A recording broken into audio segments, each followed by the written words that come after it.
नमस्कार, मैं हूं सोमी प्रकाश बबेटा और आप देख रहे हैं चंबा हलचल। चंबा हलचल में पहले तो आपका बहुत बहुत स्वागत है। आज हम नई शख्सियत लेके आए हैं और वो शख्सियत हैं अशोक बुकारिया। बुकारिया जी शिक्षक रहे हैं और अब राजनीति में आना चाह रहे हैं। उनकी भविष्य की रणनीति बहुत कदावर तरीके से बनी है, इसलिए तो उन्होंने पक्की नौकरी छोड़कर, वो भी बीएससी, जबकि लोग नौकरी चाहते हैं और बेरोजगारों की बड़ी बड़ी लंबी कतार है। और चंबा डिस्ट्रिक्ट में तो 60,000 के लगभग बेरोजगारी की लंबी कतार खड़ी हो गई है। इसके बावजूद एक बीएससी के तौर पर नौकरी करने वाले एक शख्स ने राजनीति की खातिर नौकरी छोड़ दी है, तो मुझे लगता है इससे बड़ा बलिदान समाज सेवा की खातिर नहीं हो सकता है। पर वो राजनीति में आकर समाज सेवा करना चाह रहे हैं। फ्यूचर में क्या होता है ये इनकी किस्मत की बात है। फिलहाल हम उनसे उनकी जो भी रणनीति है राजनीति में आने को लेकर, उस बारे में बातचीत करेंगे। पहले तो अशोक बुकारिया जी, आपका बहुत बहुत स्वागत है। नमस्कार जी। वैसे आजकल नौकरी के लिए लोग तरस रहे हैं और आपने नौकरी छोड़ दी राजनीति की खातिर। देखिए, मैं अध्यापक था, अब था कहूँगा कि 2 दिन पहले जो है मैं छोड़ दिया वो सारा। कहते हैं कि अध्यापक राष्ट्र निर्माता होता है, लेकिन वो स्थिति आज नहीं रही है। अध्यापक के पास कुछ भी नहीं है। अध्यापक अपनी नौकरी नहीं बचा सकता, इतना अध्यापक जो है आज मतलब कमज़ोर हो चुका है। तो मुझे मतलब ऐसे लगा कि यहाँ से निकल करके कुछ ऐसा किया जाए जिससे कि हम समाज के लिए अच्छा कर सकें, क्योंकि बिना शक्ति के हम कुछ भी नहीं कर सकते। सरकारी सेवा में रहते हुए मेरी श्रीमती की सस्पेंशन हुई है सिर्फ इसीलिए कि हमने अपनी आवाज़ जो बुलंद की थी, जो सरकार ने जहां पॉलिसी बनाई थी रैशनलाइजेशन की, उसके अनुसार उसको सेंटर के अंदर ही स्टेशन मिलना था, लेकिन उसको दूसरे ब्लॉक में ट्रांसफ़र कर दिया जहां पोस्ट ही खाली नहीं थी। जब हम धीरे धीरे आगे बढ़ते गए तो हर जगह हमारे को रोका गया, ठुकराया गया, और अंत में कोर्ट के आदेश होने के बावजूद भी मेरी श्रीमती की जो ऑर्डर थे वो इम्प्लीमेंट नहीं हो पा रहे थे। बुकारी जी कहते हैं जिस पेशे में वो थे खुद को वो कमज़ोर महसूस कर रहे थे। इन्होंने जैसा कि खुद कहा कि भी इनकी मैडम को वहाँ पर ट्रांसफ़र किया गया था जहाँ पर कोई स्टेशन ही नहीं था। ये खुद कह रहे हैं कि भी इन्हें लगता है कि अगर मैं कुछ कर सकता हूँ तो नौकरी छोड़कर कर सकते हैं। इस इनके माइंड में ये था, इसलिए इन्होंने नौकरी को अलविदा कहते हुए अब नए फ्यूचर की तैयारी इन्होंने शुरू कर दी है। वैसे आपको नहीं लगता कि ये तो कांटों भरा सफ़र है? देखो, सफ़र कोई भी काम आसान नहीं होता है, बशर्ते हम उस काम को अच्छे तरीके से करें। अब जैसे मैंने बताया कि अध्यापक के रूप में हम काम कर रहे थे, उसके साथ साथ हम और भी कुछ समाज में करना चाह रहे थे, लेकिन बिना शक्ति के कुछ भी नहीं हो सकता। तो शक्ति आजकल जो है वो राजनीति में है। राजनीति में चुनाव लड़ करके शक्ति का अर्जन करके समाज की सेवा में उस शक्ति का प्रयोग किया जा सकता है, जो मैंने रास्ता चुना है। ये जी स्पष्ट कर रहे हैं कि उन्हें पॉलिटिक्स में पावर लगती है, इसलिए वो राजनीति में आना चाह रहे हैं। वैसे जिस तरह से डलहौजी विधानसभा क्षेत्र में हलचल मची है, खासकर जब आपने नौकरी छोड़ी है, उसके बाद तो काफ़ी सरगर्मियाँ तेज हो गई हैं और टिकट के कई तलबगार हैं, तो उनके आगे टिक पाएंगे आप? नहीं, एक स्वस्थ लोकतंत्र में जो है वो टिकट के दावेदार होना, जितने ज़्यादा दावेदार होंगे वो अच्छी बात है। एक अच्छी स्वस्थ पार्टी और स्वस्थ लोकतंत्र के लिए ज़्यादा टिकट के दावेदार होना अच्छी बात है, और उसमें जो सबसे अच्छा दावेदार होगा उसको पार्टी टिकट देती है।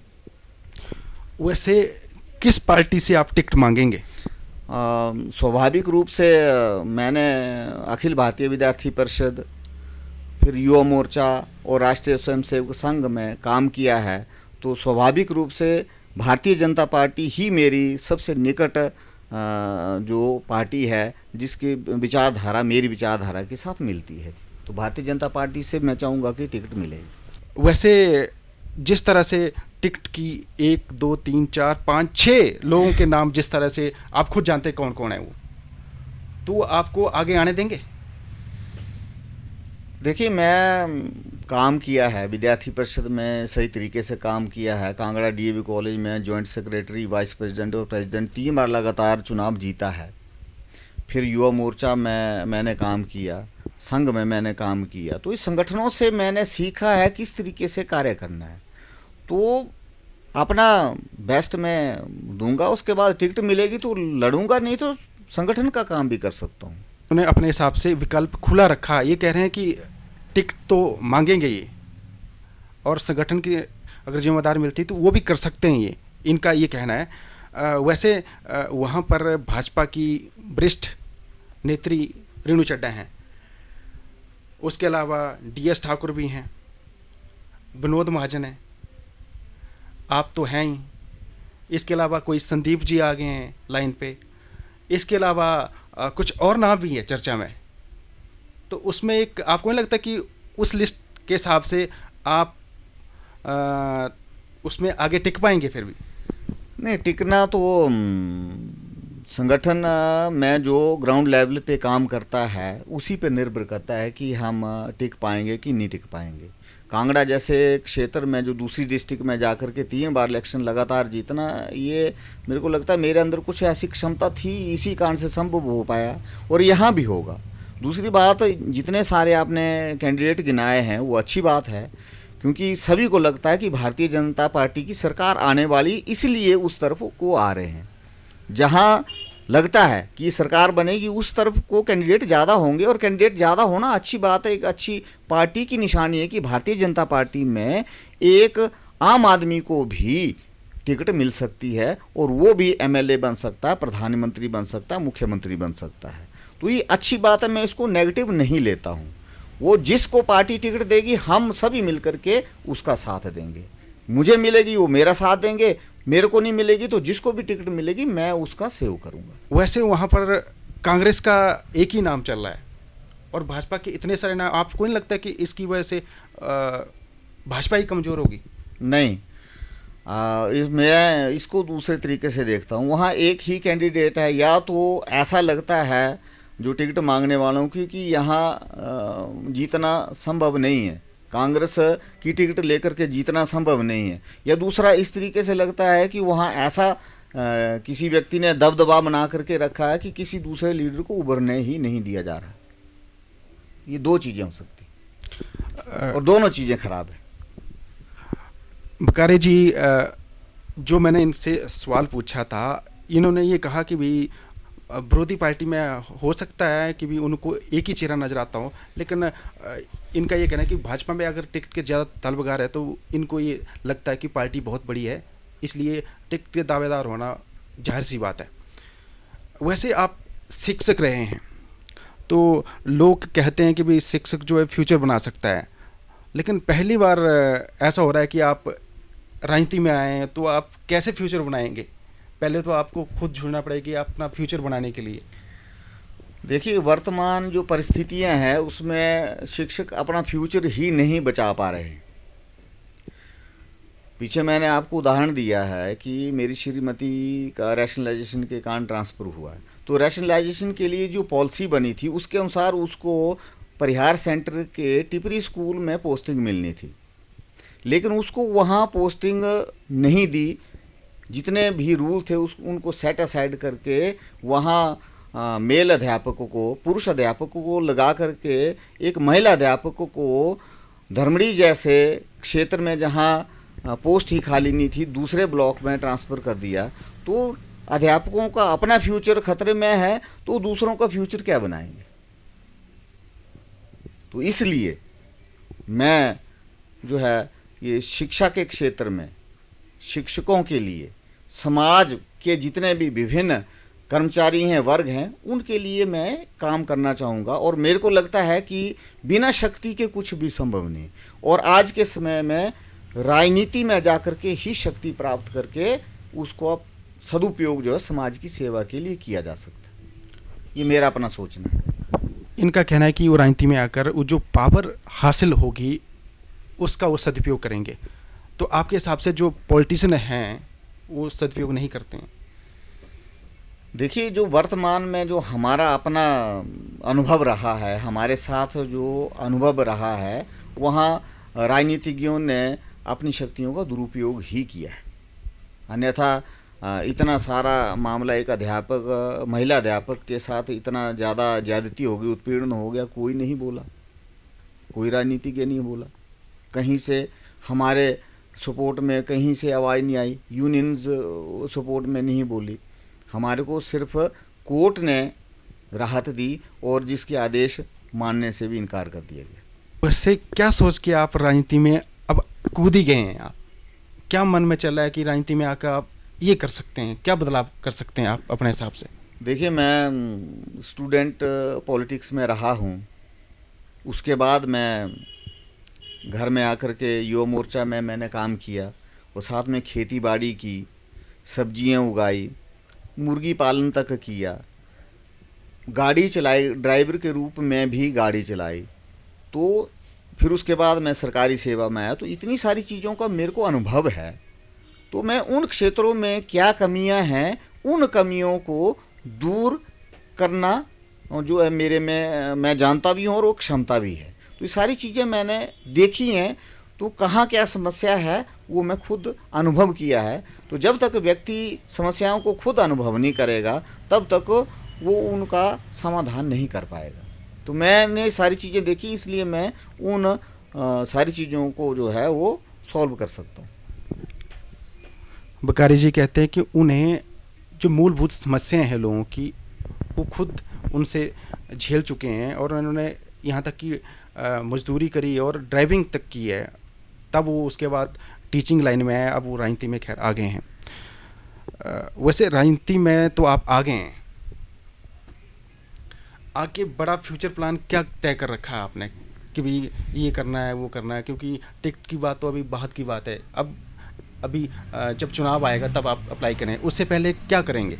समाज में जाएंगे और भारतीय जनता पार्टी की सदस्यता ग्रहण करने के बाद भारतीय जनता पार्टी की जो कार्य प्रणाली है उसके हिसाब से कार्य करेंगे और जनता तक प्रधानमंत्री मोदी के जो कार्यक्रम हैं वो लेकर के जाएंगे और साथ में भारतीय जनता पार्टी की क्या सोच है वो लोगों तक पहुंचाएंगे। वैसे आपने बीजेपी का ही चयन क्यों किया?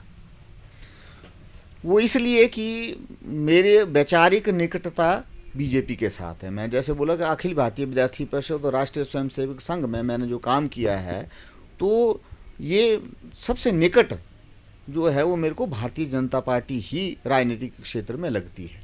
डलहौजी विधानसभा क्षेत्र में सबसे बड़ी चुनौती क्या लगती है आपके लिए? मेरे लिए सबसे बड़ी चुनौती ये कि लोगों के साथ मिलना है, उनके साथ एक संवाद स्थापित करना है, गांव-गांव में जाकर के हर गांव की क्या समस्या है उसको जानना है और उसका समाधान खोज करके बताना, ये सबसे बड़ी चुनौती मेरे को लगती है। सोशल मीडिया पर आप बड़े एक्टिव रहते हैं, हर चीज़ को अपडेट करते हैं, आपको लगता है इसका आपको बेनिफिट मिल पाएगा फ्यूचर में? जी बिल्कुल, क्योंकि हर युग में नई नई चीज़ें आती हैं, नए नए आविष्कार होते हैं और जो व्यक्ति उन आविष्कारों का प्रयोग अपने लिए, समाज के लिए करता है वो सक्सेसफुल है। तो सोशल मीडिया एक ऐसा माध्यम है जिसमें हम अपने विचार हजारों लोगों तक एक सेकंड में पहुंचा सकते हैं। तो वो एक अच्छा माध्यम मैं समझता हूँ और उसको मैं सदुपयोग कर रहा हूँ, उसको दुरुपयोग नहीं कर रहा हूँ। आपके घर में कोई पॉलिटिशियन तो रहा नहीं है, आप तो गुरु थे, आपके पिताजी भी गुरु रहे हैं, तो फिर राजनीति में आप कैसे? संयोग ही समझिए, क्योंकि अखिल भारतीय विद्यार्थी परिषद के साथ जुड़ करके संयोगवश चुनाव लड़ लिया तो जीत लिया तो उसके बाद फिर उसमें चले गए, काम करते गए, आगे बढ़ते गए, 3 लगातार इलेक्शन जीते हैं। तो ये एक संयोग ही समझिए। ऐसा सोचा नहीं था कि राजनीति में आऊँगा उस समय, लेकिन जब एक अपना एक रास्ता बन गया तो उसी रास्ते पर चलता गया। लोग कहते हैं कि बकारिया साहब सोशल मीडिया पर तो एक्टिव है, हकीकत में कुछ और नहीं है। नहीं, अब जो काम करेगा तो आलोचना होती है और होनी भी चाहिए, क्योंकि हमें भी पता चलना चाहिए कि हम कैसा काम कर रहे हैं। दूसरे की आलोचना सुननी चाहिए, ये राजनीतिज्ञ का पहला गुण है। तो करते हैं, कोई ऐसी बात नहीं है, लेकिन सोशल मीडिया में मैं जो भी डालता हूँ वो अपना काम दिखाता हूँ। जो काम किया है वो सोशल मीडिया में दिखाता हूँ। सोशल मीडिया में कोरी बयानबाजी मैं नहीं करता। डलहौजी विधानसभा क्षेत्र में आपको बड़ा नेता बीजेपी का कौन दिखता है अभी? देखिए, ये बड़ा और छोटा तो संगठन में कोई भी नहीं होता। अपने अपने दायित्व होते हैं, अपना अपना कार्य है। लेकिन अभी हमारी बड़ी बहन रेणु चड्ढा जी 4 इलेक्शन इन्होंने लड़े हैं पीछे, तो वो वहाँ हमारी नेता हैं। उसके बाद अपने विनोद महाजन जी मंडल अध्यक्ष हैं। ये 2 नाम मेरे को नज़र आते हैं जो वहाँ डलहौजी कंस्टिट्यूंसी में अभी हैं। मतलब आप रेणु चड्ढा और विनोद महाजन को ये नेता मानते हैं, बाकी और दूसरा अब वहाँ अब मंडल में तो यही है। इसके अलावा मतलब बीजेपी में आपको कोई ऐसा नेता जो आपके लिए चुनौती बन सकता है? नहीं, मैं अपने लिए किसी को चुनौती नहीं मानता, ना ही मेरे को कोई चुनौती मान, क्योंकि संगठन का काम है, करेंगे। संगठन जो आदेश देगा उसका अनुपालन करेंगे, लेकिन चुनौती जैसी कोई स्थिति नहीं है। हाँ, एक हेल्दी कंपटीशन होना चाहिए, ये मैं चाहता हूँ। हमने सुना है कि आप जेपी नड्डा जी के साथ काम कर चुके हैं। इसके अलावा महेंद्र पांडे जी भी वो जो अभी संगठन में बड़ी ऊंची पोस्ट पर हैं, तो उनके साथ कैसा अनुभव रहा? देखिए, जब मैं कांगड़ा में डीएवी कॉलेज में जब विद्यार्थी परिषद के साथ जुड़ा, तो जो पहला व्यक्ति जो संगठन का मेरे को मिला वो अपने महेंद्र पांडे जी थे। दूसरे हमारे को विपिन परमार जी जो सूला से एमएलए रहे हैं वो। तीसरे जेपी नड्डा जी के साथ संपर्क हुआ, वो हमारे राष्ट्रीय मंत्री थे अखिल भारतीय विद्यार्थी परिषद के। साथ में सतपाल सत्ती जी यूनिवर्सिटी में काम कर रहे थे। गोविंद ठाकुर जी जो कुल्लू के अभी मनाली के जो अभी एमएलए हैं, वो हमारे विद्यार्थी परिषद के संगठन मंत्री थे कांगड़ा में। विजय अग्निहोत्री जी विद्यार्थी परिषद के पूर्णकालिक थे।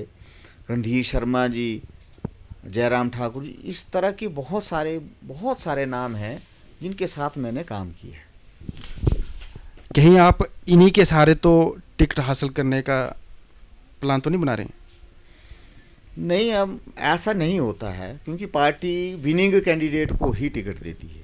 पार्टी को लगता है कि ये कैंडिडेट जो है वो जीत सकता है, तो उसी को ही टिकट देती है। बाकी वो हमारे बड़े भाई हैं, उनको मेरे काम का पता है, कैसे मैं काम करता हूँ। और मैंने ये भी उनको बोल दिया है कि मैं इसलिए आपसे टिकट नहीं मांगूंगा कि मैं आपका परिचित हूँ, मैं अपना काम दिखा करके टिकट मांगूंगा। आपने विनिंग कैंडिडेट की बात करी है, विनिंग कैंडिडेट है कौन फिर डलहौजी विधानसभा क्षेत्र में जो आपको लग रहा है? जो पार्टी जिसको टिकट देगी वो विनिंग कैंडिडेट ही होगा। और अब जैसे राजनीति में अगर मुझे दिया जाएगा तो मैं ही विनिंग कैंडिडेट होऊंगा, अगर दूसरे को किसी को दिया जाएगा वो भी हो सकता है। पहले अभी आपने ये भी जिक्र कराया कि भी देखो, जो मेरे बड़े भाई के, आपका इशारा मुझे लगता है जेपी नड्डा की तरफ है।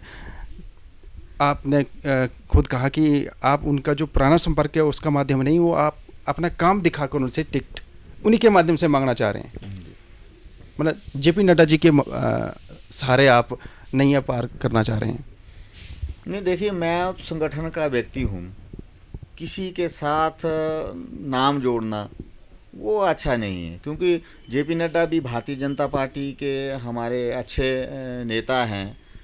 छात्र राजनीति से आगे बढ़े हैं, इस समय केंद्र में बहुत बढ़िया काम कर रहे हैं हेल्थ मिनिस्टर के रूप में, और पार्लियामेंट्री बोर्ड के वो सचिव भी हैं। फिर दूसरी तरफ अपने सतपाल सत्ती जी हैं, वो प्रदेश अध्यक्ष हैं, वो भी बहुत बढ़िया काम कर रहे हैं। अजय जम्वाल जी हैं, वो भी अभी क्षेत्रीय संगठन मंत्री हैं, वो भी बहुत अच्छा काम कर रहे हैं। अपने धूमल जी हैं, वो भी बहुत अच्छा अपना काम कर रहे हैं, लीडर ऑफ अपोजिशन का काम कर रहे हैं। हमारे शांता कुमार जी हैं जो एमपी हैं, वो भी बहुत अच्छा काम कर रहे हैं हम अपने क्षेत्र में। तो मैं इसमें इस चर्चा को मैं नहीं चलाना चाहूँगा कि मैं फलाने आदमी का व्यक्ति का आदमी हूँ या फलाने का व्यक्ति का आदमी हूँ। मैं संगठन का व्यक्ति हूँ और जो संगठन में होगा वो सब मेरे हैं, मैं उनका। अभी आपने अजय जम्वाल जी का बीच में जिक्र कराया है। अजय जम्वाल जी का बीच में सोशल मीडिया पर एक वायरल हुआ था मैसेज कि अब जो बड़े नेता हैं बीजेपी के, आप समझ गए होंगे, बोलना नहीं चाहूँगा, उनकी बजाय इनके नेतृत्व में बीजेपी सरकार लड़ेगी। ये वही अजय जम्वाल है। आपके हिसाब से ये किस तरह के नेता हैं?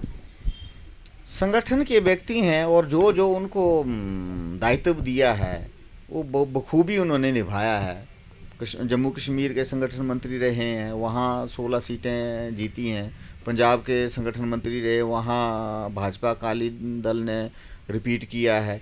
अभी पीछे 1 साल पहले नॉर्थ ईस्ट के क्षेत्रीय संगठन मंत्री बना करके उनको भेजा, वहाँ असम में सरकार बनी है। तो अच्छे मतलब तुलना नहीं करनी चाहिए। अब कौन मुख्यमंत्री होगा ये हमारे अधिकार क्षेत्र में नहीं है। मैं मित्र हैं मेरे सभी, तो इस कारण से मैं उनका जिक्र किया है। मित्र हैं, संगठन की सारी जो बारीकियां हैं इन सभी लोगों ने सिखाई हैं मेरे को, तो मेरे लिए सभी बराबर हैं। मैं इसमें नहीं कह सकता कौन मुख्यमंत्री का कैंडिडेट होगा, ये मेरे अधिकार क्षेत्र से बाहर है। जो भी होगा भारतीय जनता पार्टी का होगा और अच्छा होगा। वैसे आपकी एक संस्था भी है, एनजीओ, बड़े सालों से चला रखी हैं। कहीं अंदर खाते नौकरी की आड़ में, मतलब उस एनजीओ के आड़ में राजनीति तो होती रही? नहीं, ऐसा है। एनजीओ जो है वो एनजीओ के अध्यक्ष मेरे पिताजी हैं, नर सेवा समिति है, तो वो मेरे को इस एनजीओ का प्रेरणा स्रोत मानते हैं। मैं बताता भी हूँ किस तरीके से काम करना है। तो राजनीति भी एक समाज सेवा है, तो मैं समाज सेवा को अलग और राजनीति को अलग नहीं देखता हूँ। वो एक ही सिक्के के दो पहलू हैं। हम जो है राजनीति के माध्यम से भी समाज सेवा कर सकते हैं।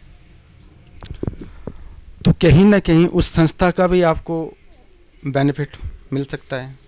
होता है। जो हम अच्छा काम करते हैं, जिस भी क्षेत्र में हम का अच्छा काम करते हैं उसका लाभ हमारे को मिलता है, और जहां हम बुरा काम करते हैं उसकी हमारे को हानि होती है। तो ये जहां भी मैं अच्छा काम करूंगा वो लाभ तो होता है। वैसे जो भी टीचर हैं वो बीआरएस इसलिए ले रहे हैं, जब इलेक्शन आ रहे हैं, बीजेपी के एक और बीजेपी से समर्थित ही हैं, वो एक और टीचर जो बीआरएस लेना चाह रहे हैं, तो आपके हिसाब से उनको भी ऐसा कर लेना चाहिए जैसा आप कर रहे हैं? देखिए, मैं किसी को कोई सलाह नहीं दूंगा, क्योंकि हर किसी के अपना सोच है, अपना उसका सिस्टम है जो, तो मैं किसी को इस तरीके की सलाह नहीं दूंगा। जो जिसको अच्छा लगता है वो वैसा करे। मेरे को अच्छा लगा इसलिए मैंने किया। मुझे लगता है नौकरी, मैं बार बार बोल रहा हूँ कि नौकरी मिलना बहुत बड़ी बात है। आपने तो छोड़ दी, और आपके माइंड में चल क्या रहा था उस टाइम जब आपने ये छोड़ने का फैसला लिया? देखिए, परिस्थितियाँ करवा देती हैं इंसान से। जैसे मेरी श्रीमती की पत्नी की मेरी सस्पेंशन हुई, उसी केस में मुझे भी शो कॉज नोटिस जारी किया गया। तो ऐसा लगा कि कब तक हम पिसते रहें। हमारे को सिस्टम में जा कर के काम करना है।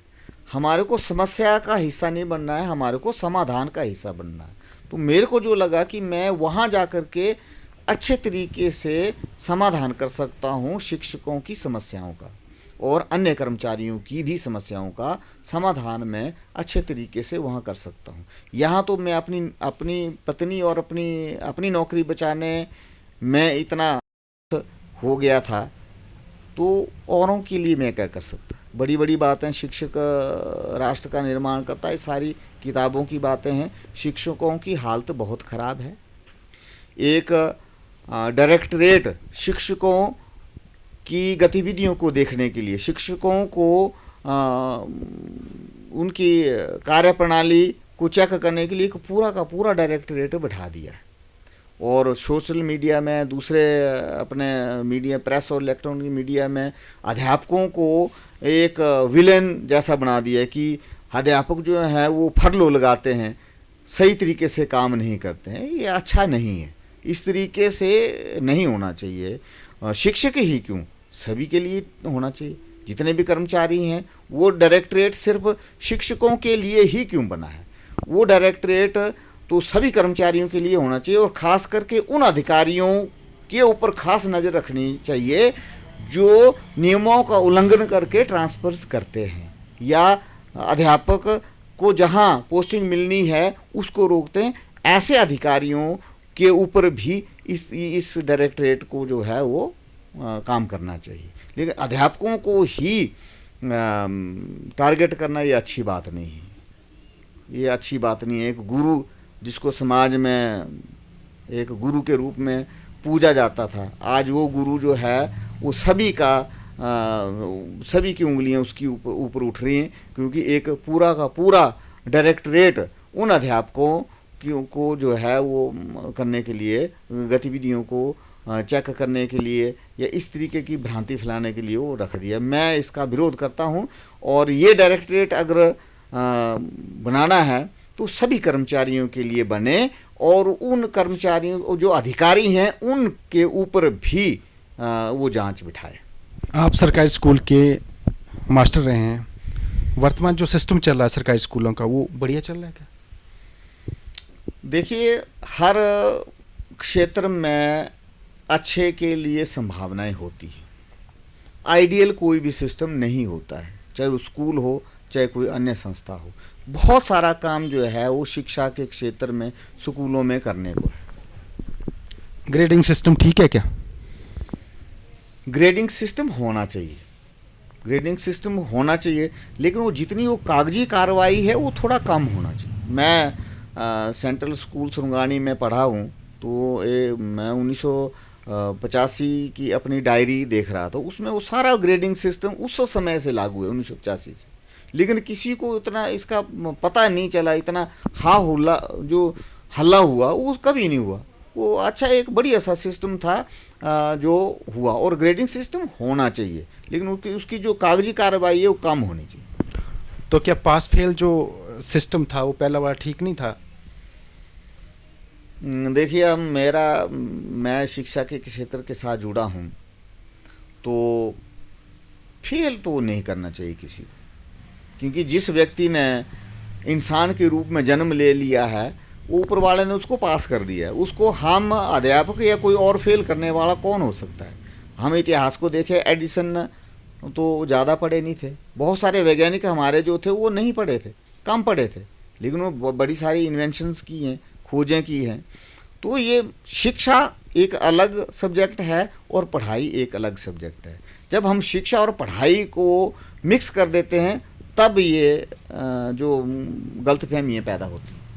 वकारा जी, आपने कहा कि पास फेल नहीं होना चाहिए, लेकिन इस हिसाब से तो आपको नहीं लगता कि बच्चों का तो फ्यूचर बर्बाद हो जाएगा? क्योंकि बाद में वो जब 9th में फेल होंगे तो उसके बाद कहाँ जाएंगे? क्योंकि उनको तो उनकी जो नींव ही कच्ची होगी, तो फिर आगे तो वो फ्यूचर में कुछ नहीं कर पाएंगे।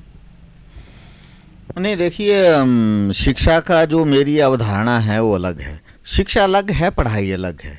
शिक्षा एक बहुत बड़ा क्षेत्र है, बहुत बड़ी मतलब शब्द है। शिक्षा में व्यक्ति का जो व्यक्तित्व निर्माण है, पूरी पर्सनैलिटी डेवलपमेंट है, वो होती है। तो पढ़ाई में हम उनको अंग्रेजी सिखाते हैं, हिंदी का व्याकरण सिखाते हैं, मैथमेटिक्स के गुणा भाग जमा या कोई बड़ी चीज़ें सिखाते हैं, वो है वो पढ़ाई। शिक्षा अलग है, मतलब पढ़ाई जो है शिक्षा का एक हिस्सा है, शिक्षा पढ़ाई का हिस्सा नहीं।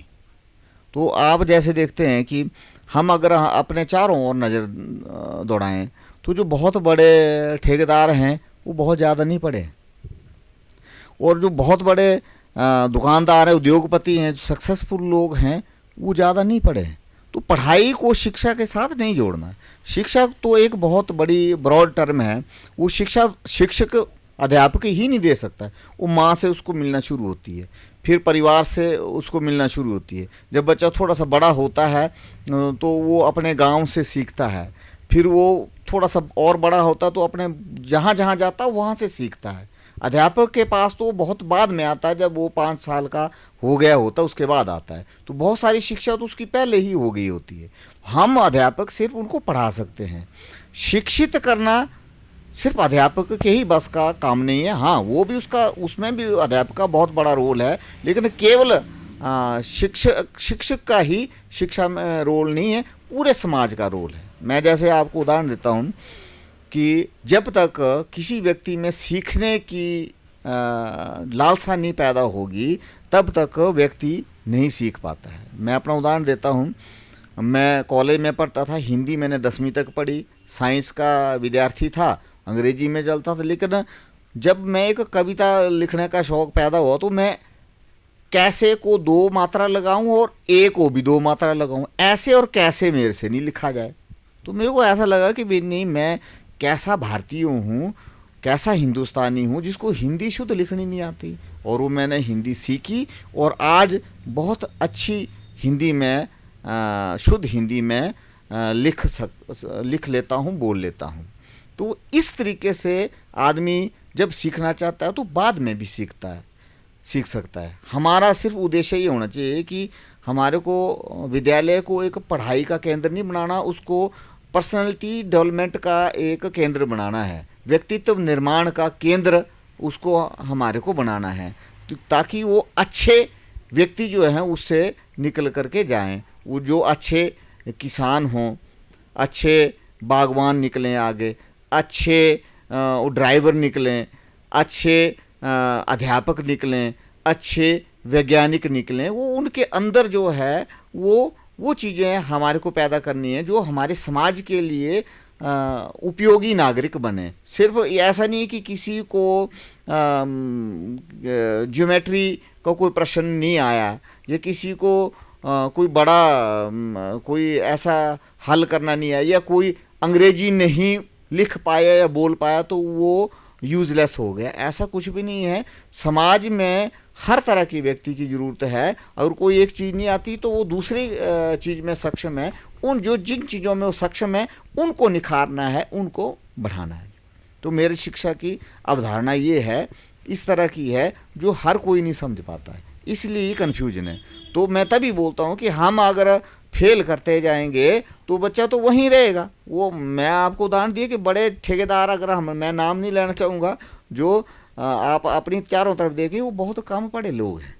उन्होंने कोई डिग्रियाँ नहीं की हैं, उन्होंने कोई इंजीनियरिंग नहीं की है, लेकिन अच्छे सक्सेसफुल वो लोग ठेकेदार हैं। तो ये पढ़ाई अलग है, शिक्षा अलग है। आप बार बार ठेकेदार का जिक्र कर रहे हैं इशारा किस तरफ है वैसे? नहीं, बहुत सारे मैं नाम नहीं लेना चाहूँगा, बहुत सारे आप भी जानते, मैं भी जानता हूँ। तो मेरा कहने का अर्थ है कि पढ़ाई से सब कुछ नहीं बदलता है, व्यक्तित्व निर्माण से सारी चीज़ें होती हैं। तो आपके हिसाब से भी पॉलिटिक्स में भी पढ़ाई ज़्यादा काउंट नहीं करती? नहीं, राजनीति में मिनिमम क्वालिफिकेशन तो होनी चाहिए, जो मैं समझता हूँ। क्योंकि अगर कोई एमएलए जीत के जाता है या एमपी जीत के जाता तो उसको कानून बनाना उसका पहला काम है। जो लोग समझते नहीं हैं वो विधायिका में जा रहा है, विधायी काम करेगा, विधेयक जो है विधेयक पे चर्चा करेगा और विधेयक पारित करेंगे, कानून बनाने का काम है। तो उसके लिए वो मिनिमम मेरे हिसाब से तो कुछ शिक्षा होनी चाहिए। वो उस चीज़ को समझे, उन चीज़ों को समझे, इतना पढ़ा होना चाहिए।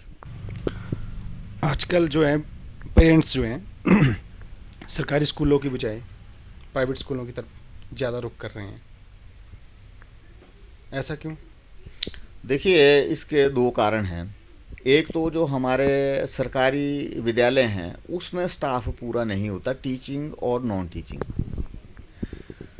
नॉन टीचिंग स्टाफ तो बहुत ही ज़्यादा बुरी हालत है। स्कूलों में जितना भी क्लैरिकल का काम जो है अध्यापकों को करना पड़ता है। दूसरा, जो दूर दराज के विद्यालय हैं वहाँ शिक्षकों की कमी रहती है। तो इस कारण से मेरे को लगता है कि जो पेरेंट्स या अभिभावक हैं वो अपने बच्चों को प्राइवेट स्कूल्स में भेज रहे हैं। लेकिन मैं अब भी चाहूँगा कि दोनों सिस्टम होने चाहिए, सरकारी भी और प्राइवेट भी। इन दोनों के बीच में हेल्दी कंपटीशन होना चाहिए। और जहाँ तक शिक्षकों की बात है, मैं एक सुझाव देना चाहूँगा कि हर सेशन शुरू होने से पहले जो टीचर्स हैं नहीं हैं उनकी इंटरव्यू हो जाए, और एक हमारे पास एक डाटा हो कि अगर ये टीचर चला जाता तो दूसरे टीचर को हम तुरंत फ़ोन करके दूसरे दिन बुला रहे हैं, कोई टेम्परेरी अरेंजमेंट कर दें ताकि बच्चों की पढ़ाई जो है वो लगातार चलती रहे। चाहे टीचर रिटायर हो जाए या टीचर ट्रांसफ़र हो जाए, वो पढ़ाई का सिलसिला टूटे ना। ये एक लिस्ट बन जाए हर टीचर की, नज़दीक के इलाके के जो भी अध्यापक हैं, ट्रेंड अध्यापक हैं, जो घर में बैठे हुए हैं, बेरोजगार हैं, उनको तुरंत बुला करके वो जो पढ़ाई कंटिन्यू की जाए। ये मेरा सुझाव है, ऐसा हम करेंगे। बहुत सारी चीज़ें हैं जो करने को हैं। मैं सिस्टम में रहा हूँ, मुझे पता है कि सिस्टम में क्या खराबियाँ और क्या खूबियाँ हैं। खूबियों को हमारे को और निखारना है और जो खराबियाँ हैं उनको दूर करना है। खैर, आप राजनीति में तो आ ही गए हैं आप तो प्राथमिकताएं क्या रहेंगी आपकी? देखिए, अब सेवा भाव से जो राजनीति में आएगा वही सफल होगा। कि नरेंद्र मोदी जी ने बता दिया कि मैं प्रधानमंत्री नहीं हूँ, प्रधान सेवक हूँ। सेवा भाव से जो राजनीति में आएगा वही सफल होगा। राज करने की प्रवृत्ति से जो आएगा वो कभी भी सफल नहीं हो पाएगा आने वाले समय में। जब तक हम सेवा भाव से काम नहीं करेंगे तब तक हम ना तो अपना भला कर पाएंगे ना ही समाज का भला कर पाएंगे। तो इस तरीके से प्राथमिकताएं, जैसा आपने पूछा है कि समाज के जितने भी वर्ग हैं, चाहे वो शिक्षा का क्षेत्र है चाहे वो कोई भी विभाग है, उसमें सही तरीके से काम हो। जो कर्मचारी हैं उनकी समस्याएं भी हल की जाएं, और जितना भी समाज में जो हमारे को अच्छा लगता है वो करना है। वो प्राथमिकता को अलग से कोई प्राथमिकता लेकर के मैं नहीं चलूँ। समाज में सही तरीके से सौहार्द हो, ये चीज़ें हम करने जा रहे हैं। बेरोजगार काफ़ी ज़्यादा है सर, वो आपके हिसाब से कैसे ख़त्म होगी? और अगर आप कुछ बन जाते हैं तो इसको कैसे ख़त्म करेंगे? देखिए, बेरोजगारी जो है वो असल में है नहीं, वो मानसिकता है। आजकल बेरोजगारी को हम इससे रिलेट कर लेते हैं कि किसी को सरकारी नौकरी है कि नहीं है। अगर सरकारी नौकरी है तो वो उसका रोज़गार है, अगर सरकारी नौकरी नहीं है तो वो बेरोजगार है। वो मैं नहीं मानता इस चीज़ को, क्योंकि ये मानसिकता हमारे को बदलनी है। मैं स्वयं 1991 में मैं बीएससी ऑनर्स करके जब घर आया तो मैंने कभी भी अपने आप को बेरोजगार नहीं समझा। क्योंकि मैं खुद पढ़ा लिखा था, बॉटनी ऑनर्स में मैंने बीएससी की थी। खेती कैसे करते हैं मुझे पता था। मैंने बेमौसमी सब्जियां उगाई, अपना खर्चा चलाया, मुर्गी पालन तक किया, और उसके साथ साथ अपनी गाड़ी थी छोटी सी, एनसी बोलते थे उसको, वो चलाई, ड्राइविंग भी की। तो मैं कभी भी अपने आप को बेरोज़गार नहीं समझा। और मैं सभी जो हमारे युवा हैं उनसे अपील करना चाहूँगा कि अगर आपको सरकारी नौकरी नहीं है तो अपने आप को बेरोज़गार ना समझें, घर से निकलें, अपना काम ढूंढें और करें, स्वरोजगारी बने, बेरोजगार ना बने। ये मेरा कहना है। क्योंकि जब हम हमारा एक बना हुआ है कि हम ग्रेजुएशन करते हैं तो उसके बाद हम रोज़गार की तलाश में जाते हैं। तो एक जो ग्रेजुएशन करता है वो 20-22 साल का युवा होता है, तो उसके बाद वो सरकारी नौकरी के इंतज़ार में वो 40 साल का हो जाता है। तो इतने साल का, 20 साल का जो स्वर्णिम समय है हमारा जवानी का, वो हम एक मतलब हाइपोथेटिकली चीज़ में, बेरोजगारी में ही गुजार दिया हो। उसका सदुपयोग कर सकते हैं। जब तक सरकारी नौकरी होनी चाहिए, सभी की कामना रहती है। जब तक सरकारी नौकरी नहीं मिलती तब तक वो कुछ ना कुछ करें, कुछ चीज़ उगाएं, कोई काम करें, और इस देश की जीडीपी में अपना योगदान दें। मेरा ये जितने भी युवा हैं उनके लिए संदेश है। डलहौजी विधानसभा क्षेत्र में काफ़ी खलबली मची है आपके नाम की कि भाई आप अब आगे हैं, तो लोगों को लग रहा है कि आप चुनाव ही लड़ेंगे। क्या आप चुनाव लड़ने के लिए सिर्फ राजनीति में आए हैं? नहीं, समाज में कुछ अच्छा करने के लिए, और समाज में अच्छा तभी हो सकता है जब हमारे पास शक्ति होगी। निर्बल अगर कोई शांति का कोई पाठ पढ़ाएगा, कोई नहीं सुनता। कोई पहलवान आकर के या सशक्त व्यक्ति आकर के शांति का पाठ पढ़ाएगा, उसकी बात सुनते भी हैं लोग। तो अगर समाज का हमारे को काम करना है तो उसके लिए शक्ति अर्जन करनी है, और आजकल के समय में शक्ति यहाँ है। यहाँ इस शक्ति का सदुपयोग समाज के लिए करना है, ये मेरा उद्देश्य है। आपने खुद कहा कि बीजेपी से ही आप टिकट के लिए अप्लाई करेंगे। अगर बीजेपी से टिकट नहीं मिलता है फिर क्या करेंगे आप? टिकट नहीं मिलेगा तो संगठन का काम करूँगा, और भविष्य में क्या है ये कुछ कह नहीं सकते क्या होगा। लेकिन मेरा जो मेरा विचार ये है कि टिकट मांगेंगे, नहीं देंगे कोई बात नहीं, संगठन में काम करेंगे। इन्होंने कहा है कि संगठन से टिकट मांगेंगे, अगर नहीं मिलेगी तो संगठन के लिए काम करेंगे। हाँ, अगर अदर पार्टी आपको टिकट ऑफर करती है फिर क्या करेंगे? नहीं, ये तो हाइपोथेटिकल प्रश्न हो गया है। दूसरी पार्टी अगर ऑफर करेगी तो उसको देखेंगे, लेकिन मेरे को लगता नहीं है कि कोई मेरे को दूसरी पार्टी टिकट देगी, क्योंकि दूसरी पार्टी में ऐसे लोग बैठे हैं जो नहीं छोड़ना चाहेंगे। ये थे अशोक बुकारिया जी। इन्होंने हर तरह के सवाल के जवाब जो है बड़े बेबाकी से दिए हैं।